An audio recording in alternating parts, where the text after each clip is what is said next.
आर्हत वाङ्मय में कहा गया है, प्रणा समीक्ष ए धम्मम तत्तम तत्व विनिश्चयम आश्रय।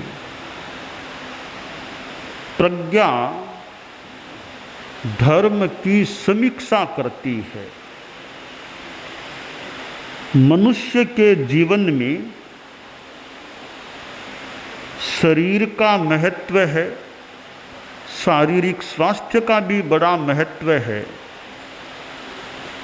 वाणी का भी महत्व है, मन का महत्व है, तो बुद्धि और प्रज्ञा का भी महत्व है।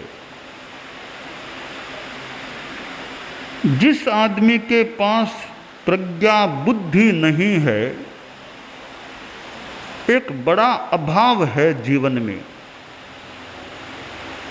संस्कृत में कहा गया, यस्य बुद्धिर बलम तस्य निर्बुद्धिस्तु कुतो बलम।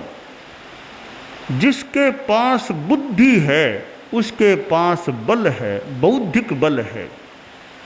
निर्बुद्धि के पास वह बल कैसे रह सकेगा।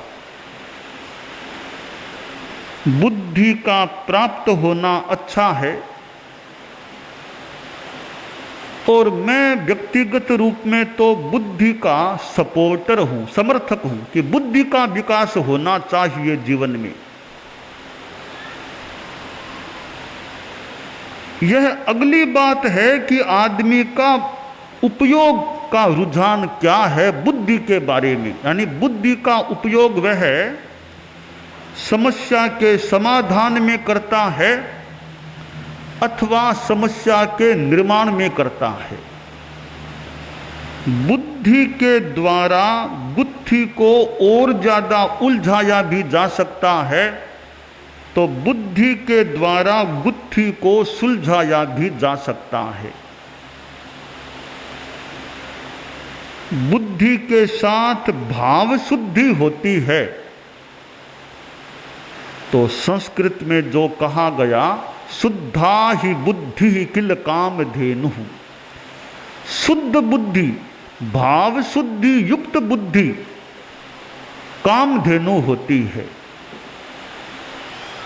कामधेनु, कल्प वृक्ष, चिंतामणि रत्न की बात आती है। आजकल उनका कितना अस्तित्व है, कहाँ नहीं, एक अलग शोध विचार का विषय बन सकता है। परंतु हम इन बातों को इस रूप में काम ले लें कि जहाँ भी उत्कर्ष है वहाँ मानो कामधेनु है, वहाँ चिंतामणि रत्न है और वहाँ कल्प वृक्ष है। उत्कर्ष के संदर्भ में इन तीनों को देखा जा सकता है। तो बुद्धि का उत्कर्ष भी हो और साथ में शुद्धि भी अच्छी हो, तो बुद्धि और शुद्धि के योग से आदमी बहुत बड़ा काम कर सकता है। एडवोकेट्स जजेज के सम्मेलन का प्रसंग, वकील और न्यायाधीश ये तो मानो बुद्धिमान व्यक्तित्व होते हैं।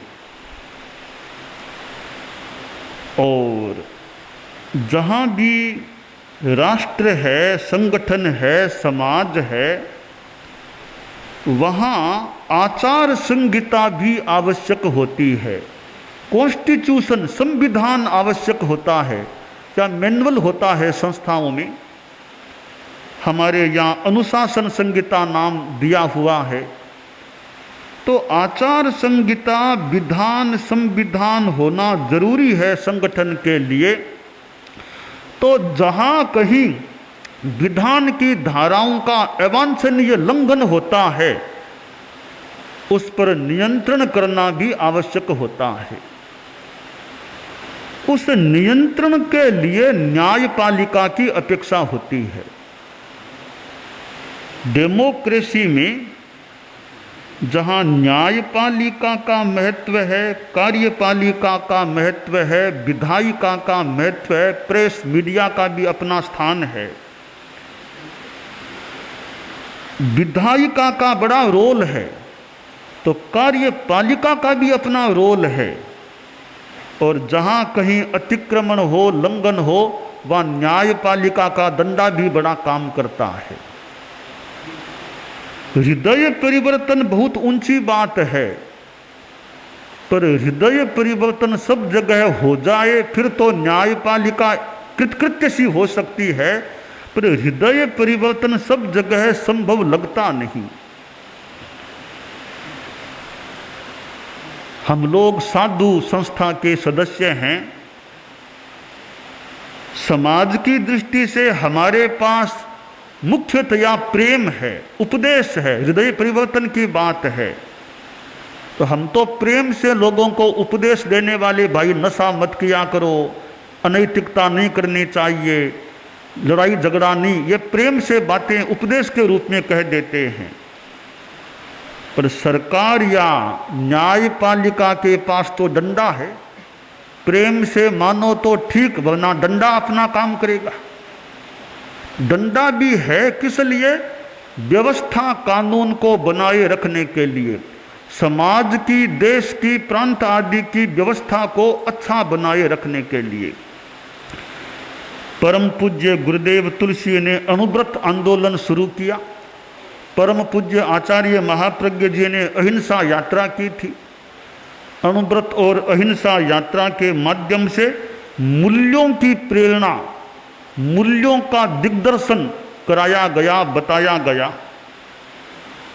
न्यायपालिका जिसके साथ न्यायाधीश, वकील जुड़े हुए हैं, यह तंत्र जुड़ा हुआ है, तो वहाँ भी मूल्यवत्ता का बड़ा महत्व है। न्याय का सिंहासन आसन है, उस पर बैठना बहुत बड़ी बात है। न्याय के आसन पर बैठना ऊंची बात होती है। और जिसको न्याय का आसन बैठने के लिए मिलता है, वह व्यक्तित्व भी कितना भाग्यशाली या बड़ा व्यक्ति होता है। और न्याय को कराने में जो वकील लोग योगदान देने वाले, उनका भी कितना योगदान न्याय कराने में हो सकता है। मूल्यवत्ता की बात न केवल न्यायपालिका के लिए, सबके लिए है। चूंकि आज प्रसंग न्यायपालिका का है, इसलिए इस संदर्भ में बताया जा रहा है कि न्याय के साथ लोभ और भय, ये दो शत्रुता का काम करने वाले होते हैं। न्याय के पलिमंथु, न्याय के शत्रु दो तत्व हैं, लोभ और भय। जहाँ प्रलोभन से आदमी आकृष्ट हो जाए, वहाँ न्याय में दुर्बलता आ सकती है। और जहाँ आदमी भयभीत हो जाए, वहाँ भी न्याय में असमीचीनता आ सकती है। न्याय के आसन पर बैठने वाला प्रलोभन में न जाए। भले कोई 5 करोड़ भी देने के लिए आ जाए कि 5 करोड़ धूल है उसके लिए न्याय मुख्य चीज है। यह निष्ठा न्यायाधीश में होती है, तो प्रलोभन का भूत कोई प्रभाव नहीं छोड़ सकता। और साथ में वो निर्भीकता भी जरूरी है। न्यायाधीश कितना भी बड़ा आदमी हो, डरे नहीं कि न्याय की बात होगी, कोई भी आदमी सामने आ जाए, मंत्री हो या तंत्री संतरी कोई भी हो, न्याय की बात है, वहाँ न्याय मुख्य रहेगा। आप मंत्री हो तो अपनी जगह पर सम्मान की बात है, आप अपनी जगह सम्माननीय हैं, पर जहाँ न्यायालय की बात है वहाँ तो आप एक उस रूप में हो, अपराध के संदर्भ में हो, आरोप के संदर्भ में, वहाँ तो न्याय की बात होगी। यह निष्ठा न्यायाधीश में हो तो न्याय ठीक हो सकता है। और यही बात कुछ अंशों में या पूर्ण अंशों में वकील से जुड़ी हुई है। हालांकि ऐसे तो वकील अपने मुवक्किल से जुड़ा हुआ है, पर वकील में भी न्याय के प्रति निष्ठा, वो पहले से यह ध्यान दे ले कि जो प्रस्तावित केस मेरे सामने है उसमें यथार्थता है या नहीं। बिना यथार्थता के मैं इसे स्वीकार ही क्यों करूं? फिर यह निष्ठा वकील में होती है कि यथार्थ जिसका आधार जो बेसलेस केस है, ऐसे केस को मुझे स्वीकार ही नहीं करना है, तो वो वकील की भी निष्ठा होती है।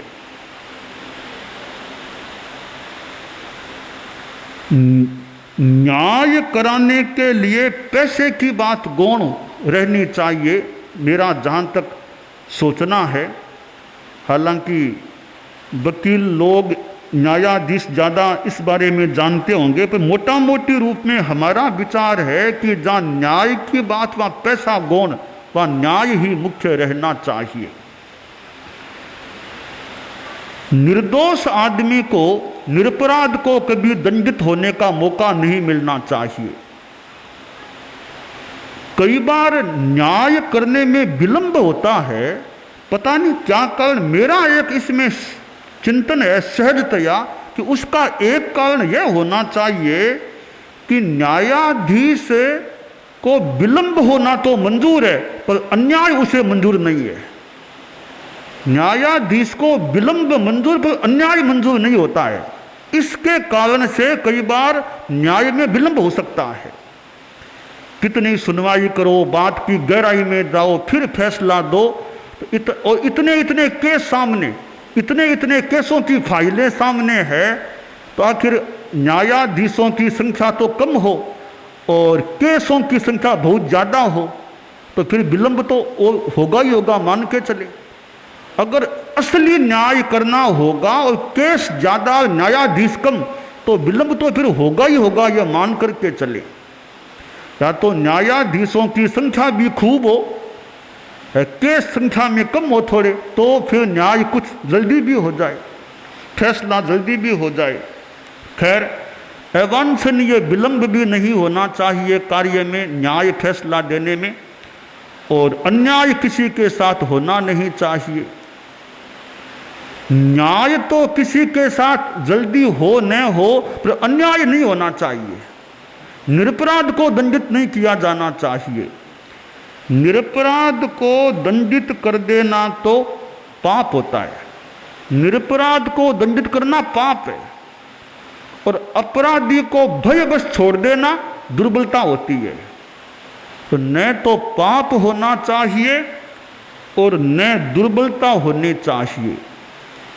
तो ये प्रज्ञा या बुद्धि जो इस समुदाय, न्यायाधीश वकील समुदाय में, औरों में भी होती है, इस समुदाय में तो विशेषतया होती है, ऐसा अनुमान है। तो वह व्यक्तित्व अपनी बुद्धि का अच्छा उपयोग करे।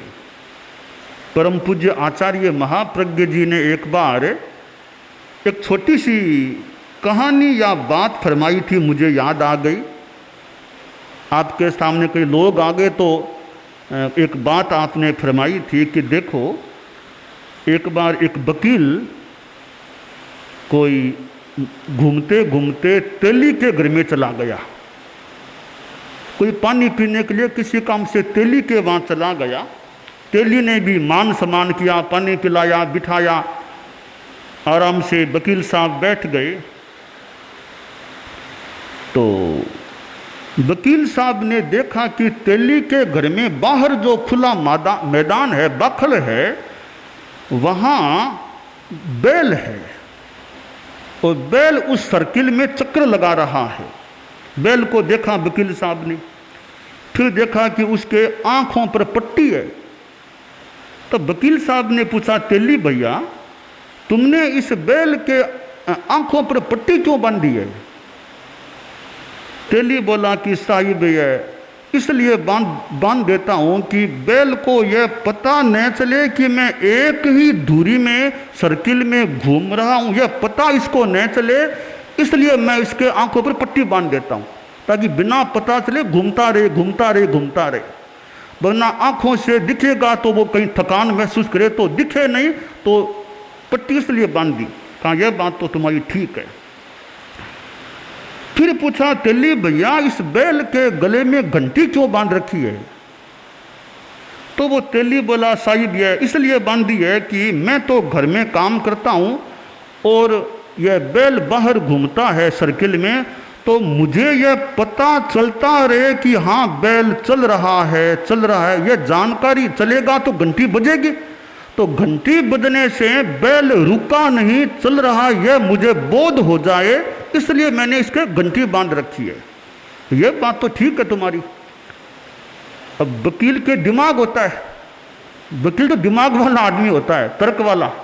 तो तीसरा प्रश्न किया वकील साहब ने कि तेली भैया एक बात मुझे बताओ, तुमने कहा कि घंटी इसलिए बांध रखी है कि वह घूमता है या नहीं, मुझे इसकी सूचना मिलती रहे घंटी के माध्यम से, इसलिए मैंने वो घंटी बांधी। तो यह मुझे बताओ, अगर यह बैल खड़ा रह जाए, चलना बंद कर दे और यो घंटी बजाता रहे, तो तुम्हें क्या पता चले कि बैल रुका या चल रहा है? तुम्हें क्या पता चलेगा?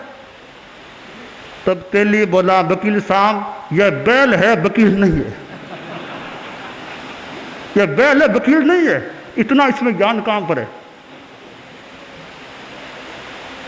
तो वकील के पास दिमाग होता है, वह दिमाग उसका न्याय कराने में काम आए, यह खास अपेक्षा होती है। तेरा पंथ प्रोफेशनल फोरम, जिसमें वकील न्यायाधीशों का भी समावेश और एक बुद्धिमानों का मंच, बुद्धिमानों का समूह है, तेरा पंथ समाज से जुड़ा हुआ। तेरा पंथ समाज में कितने वकील हैं, जजेज, इनका कल वो डायरेक्टरी की बात भी सामने आई थी, स्मारिका जो भी। तो तेरा पंथ जैन धर्म से जुड़े हुए ये वकील न्यायाधीश एक और अपना पेशा संभालते हैं, तो वहीं उनमें अनुव्रत की चेतना भी प्रभावी रहे, मूल्य के प्रति निष्ठा रहे, धर्म का प्रभाव उनके जीवन में रहे, व्यक्तिगत जीवन भी उनका साफ सुथरा रहे, जहाँ नशा नहीं, ज़्यादा गुस्सा नहीं, ज़्यादा लालसा नहीं, ऐसी पवित्रता।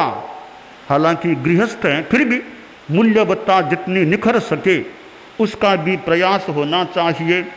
और कार्यपालिका है तो मंत्री भी जुड़े हुए हैं, सरकार भी जुड़ी हुई है, और मंत्री होना भी तो एक सेवा, यानी सरकार है, यह राजनीति भी एक सेवा का साधन है। राजनीति के द्वारा जनता की अच्छी सेवा की जा सकती है, और राजनीति तो मस्ट है, अनिवार्य है देश के लिए, प्रांत आदि के लिए। और राजनेता भी किस प्रकार सेवा देते हैं, राजनीति में भी वह मूल्यवत्ता की बात है कि मूल्यों के प्रति निष्ठा रहे राजनेता में, और सेवा की भावना, तो राजनीति में भी शुद्धता रह सकती है। तो यह तंत्र भले न्यायपालिका हो, कार्यपालिका हो, विधायिका हो, फिर प्रेस मीडिया की बात हो, जो लोकतंत्र के मानो स्तंभ हैं, पिलर्स हैं, और ये स्तंभ मजबूत रहते हैं, ठीक रहते हैं, तो यह लोकतंत्र का प्रासाद सुरक्षित रह सकता है। और जहाँ स्तंभ कमज़ोर हो जाएं तो प्रासाद को भी उसके स्थायित्व में कमी की बात, संदेह की बात हो सकती है। तो हम लोग जो धर्म के क्षेत्र से जुड़े हुए हैं, अहिंसा यात्रा अभी हमारी हो रही है, सद्भावना, नैतिकता, नशा मुक्ति की बात चल रही है, तो न्यायाधीश और वकीलों का योगदान भी देश में मूल्यों को प्रतिष्ठित करने में बना रहे, होता रहे, यथासंभव यह काम्य है।